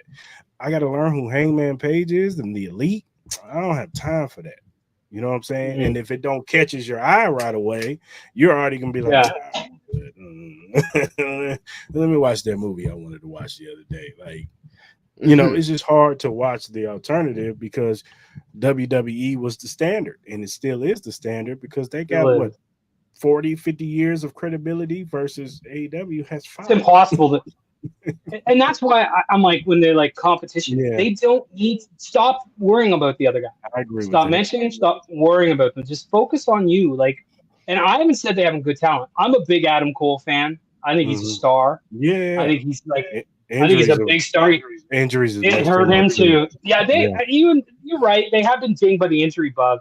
I mean, like, but they also make dumb decisions. Like the idea to show the footage, like to show that footage was stupid. You know what I always said though was like, if they wanted to capitalize on like the CM Punk and the WrestleMania and the Cody Rhodes thing, put the belts on fucking Dustin. Because nobody in there can say that Dustin Rhodes doesn't deserve to be a world champion. And that's a story that people can get behind. You know, and you're like, oh, you're just doing it because Cody did. But it's not like he doesn't deserve it. He's great in the ring. He's a long time, like he's been there for a long time. You know, he'll do business the right way. I always liked Dustin. Yeah. Like today, I didn't like his WCW theme music, but nonetheless, I'm a big Cesaro fan. I would for me, Cesaro should be whatever belt is their top belt. He should have it. Like he should be the guy because he's and Swerve's good. I like Miro, but you're right. They did have injuries, and really they lost their two top stars. Like Cody left and Punk left, in within a year of each other, and that's not going to help him. And the crowd, and then they had an opportunity, but Cody didn't want to turn face, but they had an opportunity with Cody because the crowd had turned on him. Like they were loving Cody, but then he tried to do the whole America versus, the foreign country type stick, and they wasn't buying that. Like that pay-per-view, he tried to do that match, and it took the whole pay-per-view down. Like the crowd was after that. It took a minute for the crowd to get back up after that match, and it was just like after that match, it was just like everybody booed him. Everybody booed him, and it was kind of an opportunity for Cody to be like, "Well, then, bump it, I'll be a heel." Yeah, die Rocky, die. Go fuck yourself. I think they should also do smaller venues. Because they're not selling as many tickets as they used to, but smaller venues will be different, right? It'll look different. It'll look cool. Small, compact. I think they're starting to do that with Collision or Rampage. One of the shows, they found this small venue where they're starting to do their shows out of that. So it does make a difference. It has looked better. But Dynamite is always going to be their main show, you know what I'm saying? So they're always going to put in their resources in that one. But I think it's Collision, they did one where it was a smaller venue, and everybody actually liked the smaller setting and way it looked. So I think it's I think there's a lot of things they can do. There's a lot of things that they do that again I'm not gonna like. I'm not a big fan of their announcers. But I haven't been a fan of wrestling announcers in a while. Michael Cole stepped up his game once Vince McMahon left. Tony's okay. Tony's okay. Tony's more nostalgic. Tony. Yeah. In my mind, Tony's more nostalgic. When I hear him, I hear WCW, but then I also hear some of the shit he be saying today, and that's not. He be saying some crazy stuff. The old girl, it was something. Brian May, he was like, "Yes, hey, hurry up, bitch!" Like, goddamn. Tony, when you get like this, so Riccaboni though that is good. The guy Ian Riccaboni. I don't know if it's like every announcer. I think that's the thing about AEW. I feel like it's a lot of announcers that kind of come in, and of course their voice doesn't resonate with what's actually happening. So I'm all for giving it another chance. I just definitely kind of need to understand what the fuck's happening, because it just seems like they just got a bunch of people running out there wrestling and then running backstage. No, it's definitely ever since their last pay-per-view, Forbidden Door. Ever since Forbidden Door, they've been kind of getting back on track. You know what I'm saying? Trying to build storylines, and it's actually gotten a lot better. Because I had the same issues. I had the same issues. I was like, what are y'all doing with this person? What is this? What are you doing, Tony? Because he was doing a lot of fantasy booking. That's what he was doing. Yeah, the match is great, but after the match, we don't care. Like, yeah, it was a great match. Yeah, of course. But I want to feel something after this. You know what I'm saying? And I think finally getting things back on track. Making MJF back a heel was the best thing he ever did, because the face MJF, I get it, but it was just like, all right, this is ran its course. Put him back where he needs to be. If he's naturally going to be a heel. Yeah. So let him be a heel. You could push Will Ospreay as your biggest baby face because you've been putting all your resources in him. I'm sure when Ricochet comes over, he's going to put all his resources in him too. So do that. And that's not a bad plan. Like I like Ricochet. I liked him in WWE. And like again, if I find the time, I'll have to start a PVR on your say so. I'll start watching a little bit. It may not be tonight because it's already on. But no, is it? It's Tuesday. It's on tomorrow. Tomorrow. How about that? So I was gonna say, I ain't getting no sleep, but come on now. Don't do that to me.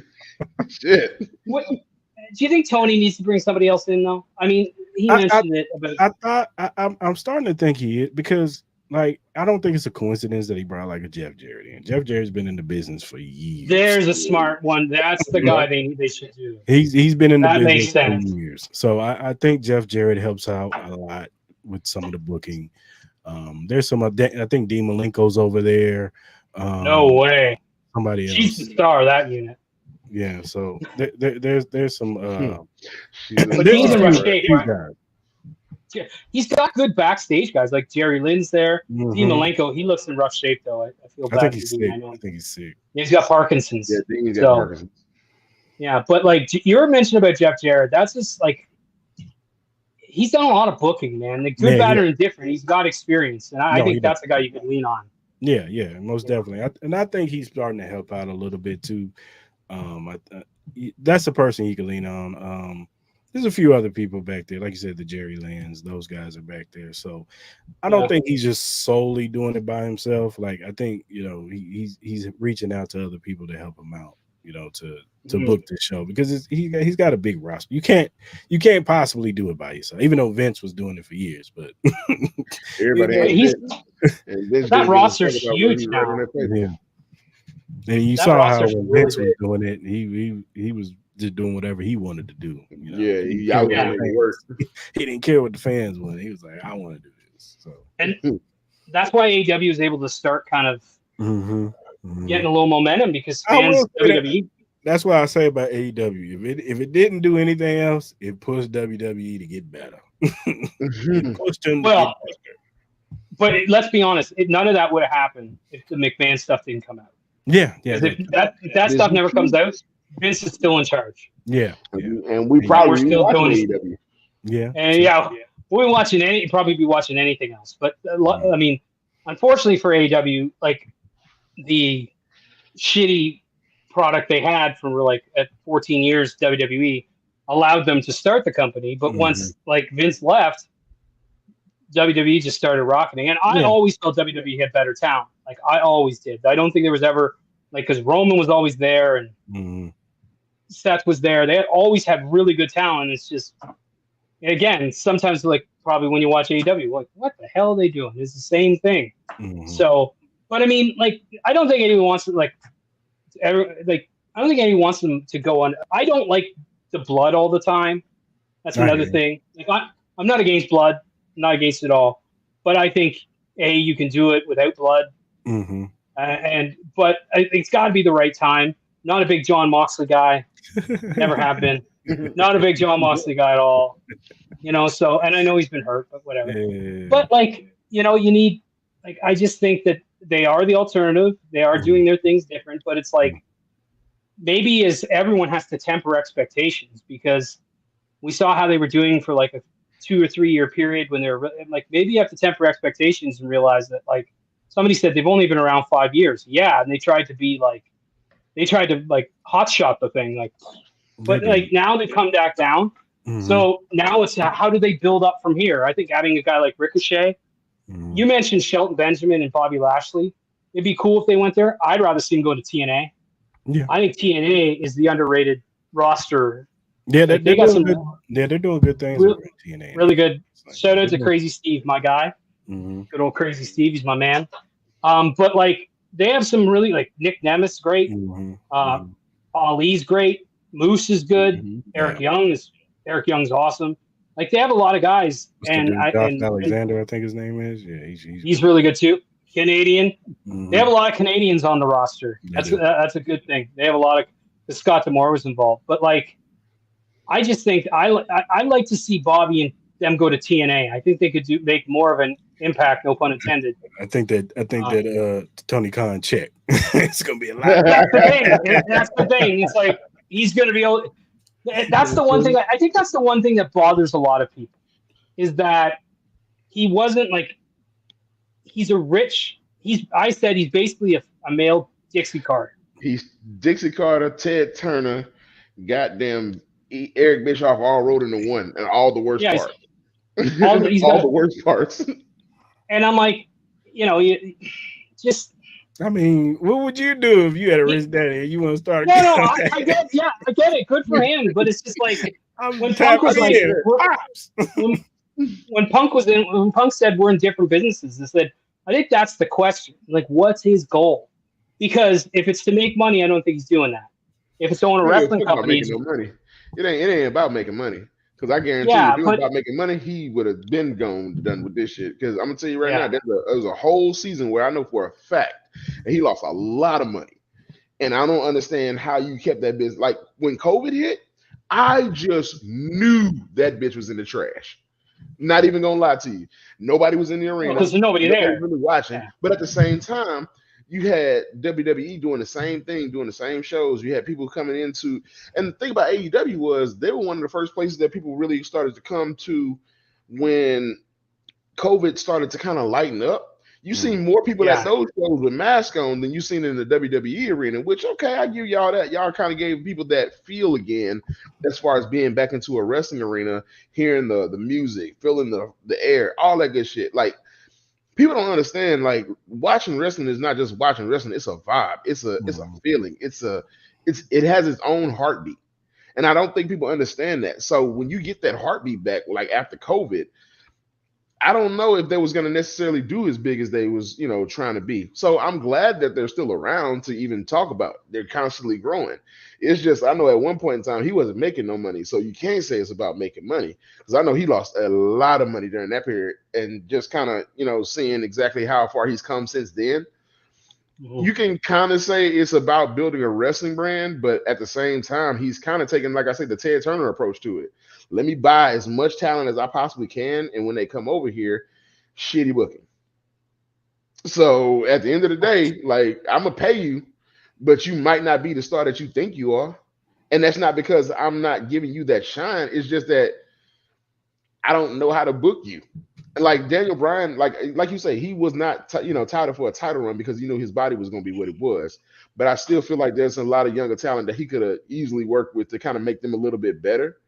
Like, because I feel like I always say there's a floor, the sticky shit. I always say there's that sticky shit at the bottom of the barrel that can be worked with, can be grinded. Because, of course, that's how you find stars. That's how you find talent. But at the same time as well, I'm just not opposed to your top guys working with guys who are at the bottom of the roster, especially if you're trying to build this brand. Because there's, at that point, when you're building it, there's no limits as far as who wrestles who. At that point, it's almost not even a top guy, except for the top people that you're going to pay. And maybe that's 4 or 5 people. And then they have to work everybody. They have to. It's not going to work if they don't. I think Bryan Danielson actually has done well with the people he's faced from, of course you wanted to see him versus Kenny Omega. You know what I'm saying? That was the match that they came out. It was a banger. It was fire. Then, he did some stuff with Hangman Page, which is one of their top stars. So to put Hangman Page over, you put him in the ring with Bryan Danielson. Then he had his little feud with John Moxley. He ended up joining up, being the Blackpool Combat Club, blah, blah, blah. Right. But then he started working with guys like Daniel Garcia, you know what I'm saying, and building him up. Then you had who else he had some with? He had some with some of the other young guys in the industry, because, and I think that's more so he just wants to help out the young guys get over. You know what I'm saying? Yeah. He's somebody like he's Brian, like a genuine guy. Yeah, like somebody like Daniel Garcia. I think he sees a lot of himself in Daniel Garcia. Easy. You know what I'm saying? Because he's a wrestler. He's small, and so is Bryan Danielson. He's small too. So he sees a lot of himself in that kid. So and the kid puts on great matches. He's put on great matches with a lot of guys in the business. But supposedly he might be leaving. But yeah, he's helped out some of the young guys to put him over, and I think he's trying to do the same thing with Swerve. So I'm not mad at Bryan Danielson's booking, because I think this is how he wanted to be booked. But there are some guys that Tony did drop the ball on. Like, I think we talking tag team, I think he dropped the ball on LAX. Like LAX should have been tag team champions. When they came in, they was hot like fish grease. They came in and I remember hearing about LAX. They was coming in they was coming in beating up the Young Bucks every week. And that was great for TV. And it was unfortunately Santana got hurt and that kind of put a damper in them. But when they came back, they should have been champions at least one time. And I think he dropped the ball on that one. Like I said, the CM Punk situation, he was the champion. He just got hurt. That hurt him. Yeah. And then the whole situation. But he did drop the ball lately.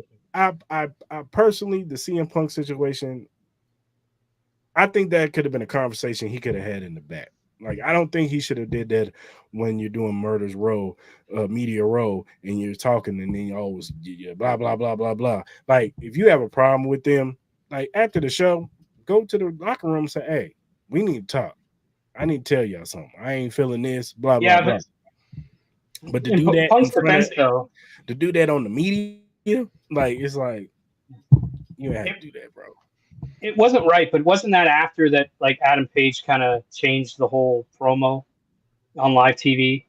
I think that's isn't that where it started? But my thing is this, is like, my whole thing is, and this is where I lost respect, is like, Tony, just say, I'm paying your fucking checks. I want you to work A, B, and C because I want you to draw me money and eyeballs. And that whole Young Bucks thing with the backstage fight, that was all over the place. Everybody knew about that. And it was like, and I'm like, okay, there it is. That's their angle. Let's see the match. I want to see it. Let's see the fight. And it never happened. And then the Jack Perry thing, it's like it's the same thing. It should have been you want to get Jack Perry over? Yeah, put him with Punk. And and people say, well, they don't get along. I'm like, listen, I always say Edge banged Matt Hardy's girlfriend and they work together like the next one. Yeah, for real. It's show business, not show friends. And that's the one I thought, but you mentioned that, like, things I never thought of, like the Cody one. It's probably a bigger deal than people thought. Like, again, Miro was, I'll say it, Cesaro. If I had brought him in, I would have put him in, he would have been world champion, like, really fast. But he's that good. To me, he's that level guy. But he's definitely good. But, like, they did the thing with Edge. But I'm surprised, though, because they've brought in a lot of guys who are big stars, like main event of WrestleManias. And it hasn't led to more eyeballs, like more loyal WWE people coming over. I mean, and I don't know why that. I always say, like, maybe it's because they had to change their names. Yeah, I mean, Adam Copeland. Adam Copeland was no longer Edge. Mero was no longer elusive. Like that could be it. But I mean, like, they've had a lot of guys, and it just seems like they're not able to get it. They definitely don't have momentum at the moment, like they did. Yeah. Like, I mean, they definitely don't. And I mean, he's changing things up probably because he saw how many tickets weren't sold for Wembley. He's like, son of a bitch, I'm gonna get this thing cooking. But like but I mean, like, I like some of their talent, and I'll try and give them a shot because, like, I wasn't watching any wrestling for a long time because I was older, so I'm just starting to come back a bit into the into it. So I haven't really gotten to the AEW part yet. Same with Impact. I'd probably watch Impact before I'd watch AEW, and only because, like, I know a few of the guys there, and I know what kind of talent they have. And I think they're really under the radar. I mean, there's a couple things with Impact that I don't think they mic their crowd very well. That doesn't work. Yeah. But like, the talent is, like, they have talent. They do have really good talent, and I like Tom Hannafin. I think he's their announcer. I liked him in WWE. There's a lot of things I lean towards Impact, but, like, I like their talent. Like Adam Cole. If Adam Cole was in WWE right now, he'd be like, he might be on NXT, but he'd be like, his Triple H loved that dude. He'd probably be on NXT. He'd be on Shawn Michaels be like, I think he'd be on maybe. Right, it's Shawn Michaels. He was about to head there, but then Vince was trying to make him a manager for Keith Lee. Like, Keith Lee's another one. Like, there's another one. Like, when he was in WWE, like, the whole praise the whole thing. He was over. Big guy, can move. boom, and then it just like kind of just went. It was fast too. It was like he was getting over at AEW. I hated how they did him because do y'all remember Survivor Series when they had Raw, SmackDown, and then NXT invaded everybody?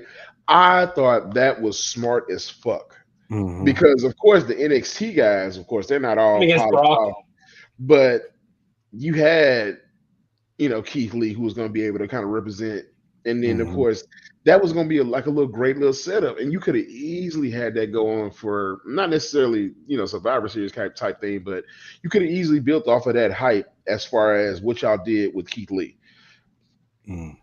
For him not to make TV after that, not necessarily not make TV, but like kind of just fall down the roster like he is not that good is insane to me. So I just That's want also Vince. more. Yeah, like Vince tried to. Any guy that came up from NXT, Vince was like, nobody knows who these people are, and sometimes it was true. Like remember there were some people who went on the main roster, they weren't necessarily get over, but I mean, Vince left them just gave him completely new gimmicks. Like Karrion Kross is a perfect example, and I mean that's why the fans got disappointed. It's like we want to see these people. But like there are a few people that came into AEW where they're like, who's the best one? Like who's done Daniel Bryan's done good, but the folks that came over from WWE, who's been kind of who do you like that they've used the best? Well, for a minute there was Adam Cole. Until he got hurt. I was say Adam Cole was probably the one piece of WWE merch that they kind of put on TV and kind of made him their star for a while. And I wouldn't watch him, but I would always see Adam Cole. Yeah, they would kind of push him a little bit. I would say Adam Cole. Mero had his moment, but like I said, injuries derailed that. I'm trying to think who else. Swerve, of course, Swerve. Swerve probably, yeah. Swerve. Swerve was probably the best one because they kind of. Yeah, they did something different with him that WWE wasn't. They built him from the ground up and slowly just built him up to where he's now championship material. I'm trying to think of everybody who's came over. I mean, I know you don't like this guy, but of course, Jon Moxley. Yeah, they pushed him for sure. They pushed him over really hard. He's like one of their top guys when he's healthy. Chris Jericho. Chris Jericho. They at first when he first came there, he put the company on his back because he was the household name. Everybody knew who Chris Jericho was. So you mean Vince Neil? That too. I mean, yeah, his first couple of years, I thought he was fine. And credit to him for doing it. Mm-hmm. You say what you want about Chris Jericho. I'm not, say what you want about him, but I'm like, he went there and he tried to elevate it. So you got to give him credit for that. Like he did try to use his star power to elevate it. And in many ways he did. Like he did. Yeah. Like you said, he was a legit star that they had. But, again, he's gotten older. Yeah. I think he's on his way out soon. I wouldn't be surprised if he's out by next year. Because the crowd ain't feeling him no more. But he's kind of using that for his heel stick, so whatever. But yeah, I mean that's the only guys I can really think of off the top of my head right now. Some of the New Japan guys have gotten over, like Jay White. Jay White is doing some good stuff. Okada's doing good over there. But that's their market, though, right? Like that's who watches them. There's a lot of people who watch them. That's where the Young Bucks. That's where the Young Bucks and all them. That's where they kind of got real big. Is New Japan Wrestling. The Bullet Club and all that stuff. That's where they were huge at. ROH too. They did a lot of stuff in Ring of Honor too. But but New Japan is where that's their crowd. That's who knows them. They go over there. They get huge pop. You know what I'm saying? So and that's why a lot of those New Japan wrestlers are comfortable coming to AEW. They'll probably go over there because they're comfortable because they know Kenny, they know Matt and Nick. So they're able to just go over there and feel comfortable. You know, I mean, of course, NXT is started getting a little bit more of those other stars too. You know, they got Gilia, and then of course Asuka and Shinsuke. They got him. Yeah, I got those two, but I think people are just those New Japan wrestlers, not just the Japanese ones, but all of them. I think they're more anyone who works Japan. Anywhere from Japan, they could come over and bring a little bit of that following. Mm-hmm. Yeah, and I mean, I think, but I they pick a lot of people from MLW too, Major League Wrestling. They get a lot of people from there. Yeah, that's where MJ. Yeah, and they got some people from TNA too. Yeah. So I mean, they got talent. Nobody's saying they don't have talent. I just think Thunder Rosa and she's really good over there too. They like her. A lot of the Mexican lucha libres they get from lucha underground and stuff like that. I just think that they've been a little bit discombobulated. They haven't really been on a straight path. Like WWE's kind of like, you could see, we all know where they're going. You just don't know how they're going to get there. But it's but like I said, seem like ever since Forbidden Door, I think they've been getting back on track. So. A little bit better. Yeah. Okay. All right, Chris. So Wednesday, tune in tomorrow, and hey, if you still hate it, then hey, man, I got a month. I did my right. Yeah, I got a month. I say I'll watch a couple episodes of Dynamite for the rest of the month, for the rest of August, and then we can circle back in July and see. In September and see. All right. I don't know about that. We're gonna see. I'll watch at least one. I can guarantee I'll watch at least one. But Ricochet being there, I'd love to see Ricochet against Adam Cole. It might make it a little bit better than. That would be a great match. That'd be a great match to watch. Yeah. There's a lot of guys in there. They got this guy that they just signed from one of the Mexican wrestling leagues called Hologram. Hey, this dude, he's all right. I saw the thing.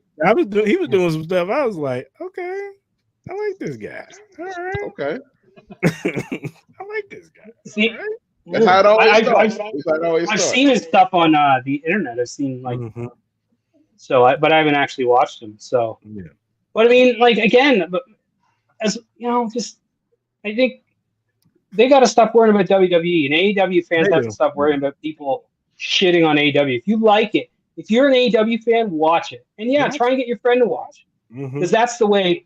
Because I know I work at we have like I said, we have a dozen guys who I think deserve to be on national TV somewhere, and it's some of them are on TNA, but AEW or WWE, the more options there are for wrestlers, that is a good thing. And nobody wants to. I don't care if they go.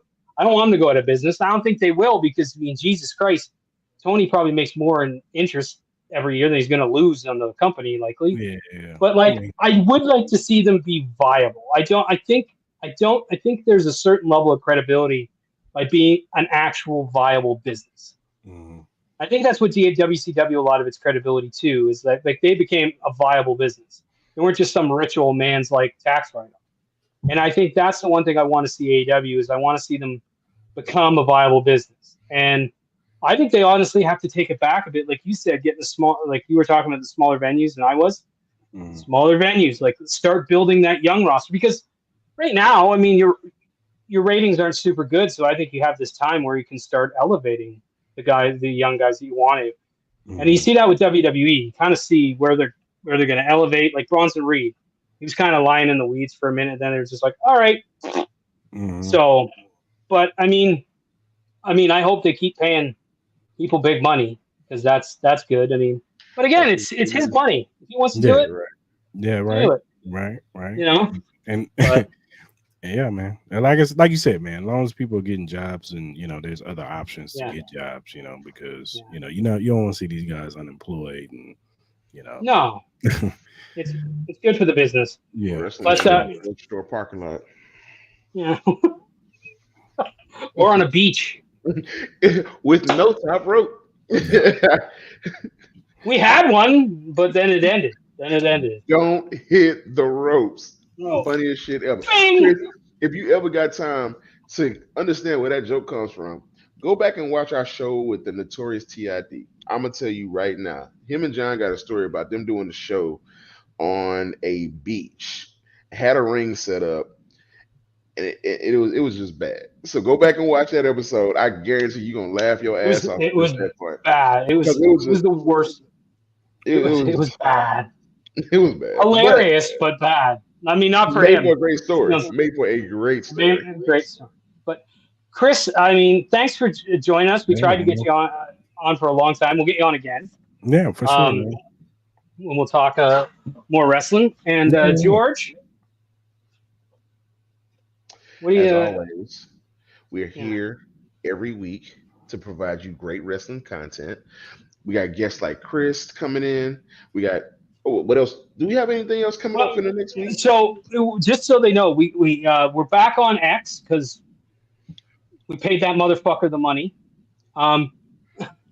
Even though we didn't want to. But we noticed that like a lot of people watch us on X. Mm-hmm. So we're back on X. We got a lot of people watching tonight. So thank you, Chris, for bringing a crowd. It ain't me. It's somebody. It's you guys. But so we next week I'm camping, so we won't be doing a show because I'll be camping. And then I think we got a few other people lined up coming up. Clarence. Clarence, I gotta watch this. Clarence gonna be in there. We're gonna have to talk. We're gonna get. We're gonna have him on. There's a couple other folks that we're gonna try and get on. My friend Adam, he's got a big show coming up. He's a promoter, but he also does play-by-play for our promotion, and I've done work with him before. He's gonna come on. We're gonna talk about the top 5 announcers. Okay. We're going to debate that. I know Country and I debate that every day, and we're going to debate that in the show. Yeah, shout out to Country. He's the number one, the Cody Rhodes fan club. Hey, if there's somebody who thinks Cody is boring, go ahead and let Country tell you exactly how dry it is. Yeah. But we got there's a bunch of people we're lined up who want to be on the show, which we really appreciate. We had to figure out the distribution channels because they kicked us off Facebook. We're still trying to get that work, and X. So we're back on there, and I think people, I think people like the idea we're talking about AEW, and we'll talk about it more. We're going to bring Chris back for sure. I don't know what we're going to talk with him about, but I'm sure maybe AEW again. I'm well versed in all wrestling, man. We can talk about yeah. You know about it. You know about it a lot, but George and I personally, we got something else in the works. I don't know, George. Should we say it or should we keep it on the down low? Nah, man. Look, there's a reason why shit don't get released until it's released. So don't ruin. We're working on something else, and we're excited. I love doing it. People say, "How's the podcast going?" And I said, it's great. It finally gives me an outlet to talk about wrestling, which was one of the things I've loved. I loved it since I was first thing.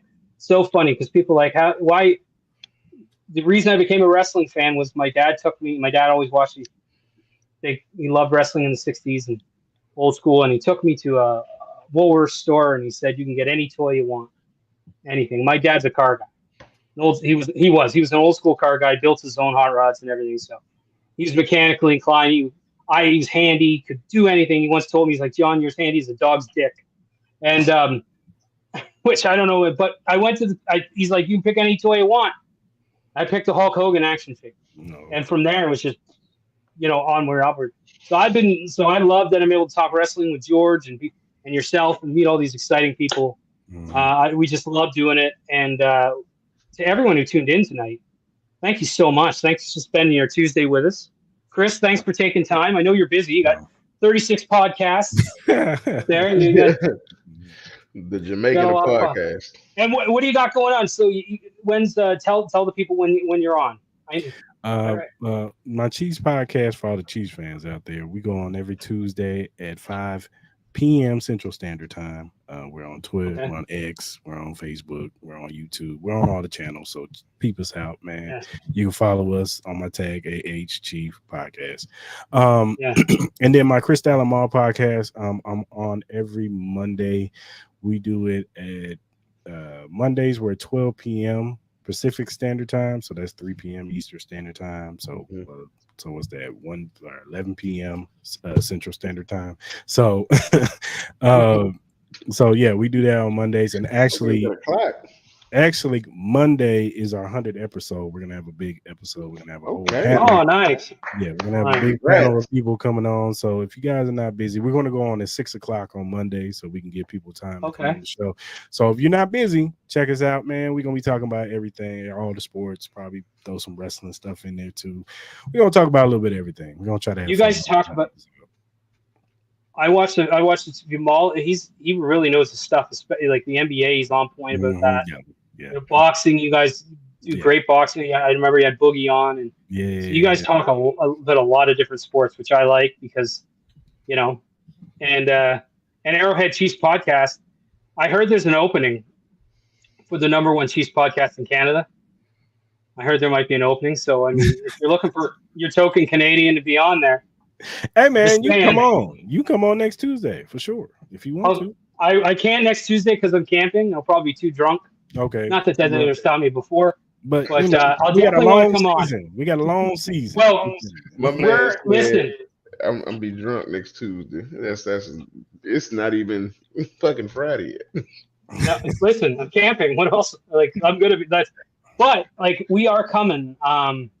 Like George and I are going along with Kareem, the three of us, and my friend Mike, Mike, the Ginger Adonis. It's the double stuffed Oreo tour, and we're coming to friggin' Kansas City, and we're going to Nebraska, and it's gonna be like he's never been to Arrowhead, and Kareem's never been inside Arrowhead. It's a whole experience. Yeah, like right, I'm from Texas, so I never been to Arrowhead per se to experience what Arrowhead has to offer, but I live in Dallas. It ain't like I'm missing a big stadium or anything like that. Don't picture that. It's just more like Arrowhead is a vibe. It's not how big it is. It's just the atmosphere. Vibe, it's there. It's the vibe. It's like you don't have to worry about You don't have to worry about it being like my closest NFL stadium to me is the Bills. It's and like Buffalo was fun. I went there. Mike, my friend is a Bills fan, so I said I went there. We went to the Matt Moore game. They beat the Vikings. And but it's like when you're in Arrowhead and you see everybody there is wearing red, and everybody is just, they're handing out shots of moonshine and Jello shots, and everybody's like it's going to be so much fun. We got great seats. When you guys going? Or Monday night, November 4th, Monday night football. Oh, Chiefs Bucks. Okay, 25 rows up. Okay. So we might be, one of us might be catching the ball. It won't be me because they don't call me Stone Hands for nothing. Yeah. I'm as athletic as a mattress. I ain't catching nothing. Maybe I'll catch a cold. That's all I'm going to catch. Other than that, I ain't catching nothing. But between the other two, so we're excited. But yeah, I'll definitely come on at some point. I love talking Chiefs George, football. come on too, man. Come on down, man. Hey, bring the big man on. Look, let me know when to talk about, because if it's coming down to talk about, I will talk about with y'all all day long. Texas football is something I know through and through, and football is something that I've literally lived and see. You can see how large I am. This is not because I just like McDonald's. I used to fuel myself with it. So, by the way, like I said, if you ever talking ball, invite me out. Invite Jack out. We definitely good at getting some good Chiefs information. I'm a football guy through and through, so it's not just Chiefs for me. I mean, yeah, I'm a Chiefs fan, die hard through and through, but I watch everything that comes across the me too. Yeah. I watched the CFL, for God's sakes. I watched the CFL. And that's sick. I'm trying to get Kareem. Toronto. My team's the Saskatchewan Roughriders, the first ever Saskatchewan Roughriders, yes. Yeah. Years ago in the 80s, there was 2 teams. There's 8 teams in the league. 2 of them were named the Roughriders. Like, really? Now, first game, like they got a street fight name. Yeah, I guess so. And it's like one of the things. Like, I went there, and it's the closest thing to Arrowhead I've seen in Canada. It is insane because it's like Saskatchewan is in flat as my ass, right in the dead center of the Canadian. It's the Canadian prairies. Like, I was there in July. You don't want to be there in November because that's cold. But like, it's a cool atmosphere, and the CFL is just different. I told Kareem, I was like, if you get a chance, because it's on like CBS Sport Network in the US, so it's on there. You notice two things. You notice first, the end zone is big. It's wide. Like 20 yards. It's huge. And then everybody's in motion. Yeah. It looks like a friggin' flag football game. It's like, what the? And everybody's offside every play. Because you could just start running without snapping the ball, right? Yeah, everybody can be in motion. And it's like 3 downs. And it's interesting. And you know what? It's pretty good. It's good football. Like, all the guys played. Most of the guys played in college. And so it's like you're getting decent football. It's just the rules are a bit different. And it's in Canada. But, I mean, it's football. I'm like, I don't care. Like, I'll put it. I don't give a damn. I'll watch it. Like, I mean, I remember in COVID when COVID was coming back, and there was no sports, and it was like they had the Sun Belt Conference on ESPN, and I'm like, Appalachian State against Suncoast U. Let's go. I'm in. Yeah. If it's football and if it's people beating each other up for money, I'm in. So yeah, I hear you. Look at this guy. But Chris, thank you so much. We appreciate everyone. Thanks for watching. We'll be back in a couple of weeks. We're going to take that break, but we appreciate you. Thank you.